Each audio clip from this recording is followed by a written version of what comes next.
Ito kabuok na bawal ni mo i-upload sa reel. Lahat, paki-subscribe mo ng aking YouTube channel, tapos i-click nyo ang notification bell para lagi kayo updated sa mga vlog ko. So, let's go!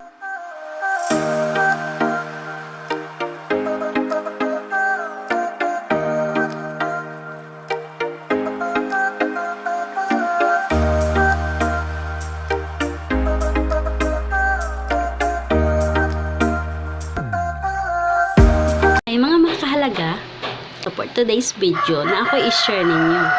Based na po sa mga na-experience na ko sa Facebook. Reels man po ko, pero dili pa ko monetize. Ang una ana, ang dili nimo pwede i-upload sa Reels kanang naay mga logo na TikTok, CapCut na logo. Kaya dili dyan na siya i-monetize ni Meta. Bisag maabot man nag-million views, basta naay logo sa TikTok, bawal dyan na siya. Kung inana magud pod sa YouTube, di ba? Karon no, dili ba ginakuha lang ang kwarta bisag asa. Kaya lisod-lisuron jud pod ka. Ang duha kadili pwede an original video content. Bitong tingala ka nganong naa kay violation sa Facebook. Kay ang uban nagakuha lang sila Facebook sa Reels na dili ilaha. Ikatulo no, kanang naay background music yung sama sa Facebook na naa naman medyo music daan nag-upload ka Reels na kuha ka sa Facebook, pwede ka na makapir. Sama anang mukuha ka na mga trending na music karon, kana siya ibutang nimo sa imong Reels, maka-copyright ka na. Hindi ka mabutag star og ads sa Reel. Kung naaman mo yung mga music na copyright videos, inyo dyan na silang pangtangon dayon. Makita man na inyo sa dashboard, no? Dashboard sa inyong Reels. Kailangan dyan na inyo pangtangon dayon. Ang ikaupat na bawal sa Reels ay ang static videos. Mao ni sila yung mga video na butang lang nimo picture nimo, dahil butangan mo music na background, kana siya dili na siya pwede.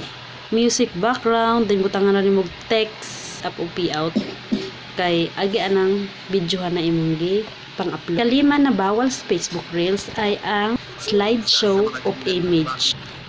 Isa diha nga di ka ma-monetize kay imong ibutang video, kuha mo sa CapCut, dahil yung slideshow ng mga picture kana siya dili siya pwede. Kailangan kanang igura ni magibutangan og mga transaction, text or sound, dahil picture siya, dili jud siya pwede. Ang ikaunom na dili pwede sa Facebook Reel, static image pool.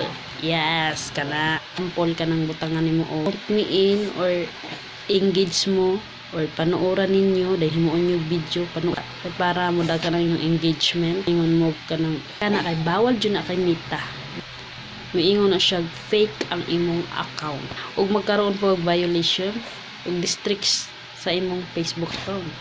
Ang pang 7 na bawal sa Facebook Reels ay ang looping videos. Yes, kana may video na utro-utro dahil gibutang og background, sama ni bawal dyan siya. Pwede ka nang dili makam sa star or ads on Reels. Para maiwasan nimo ng bawal, kailangan dyan mag-upload dyan kag kaugalingon nimong videos ra. Hala nagaming views, no? Basta kaugalingon lang nimo. So maorat ako i-share sa inyo og salamat sa panonood. Tanang mga videos na moagi sa inyong wall, guys, inyo dyan na siyang lantawon. Ayaw dyan yung putla. Maura, bye-bye!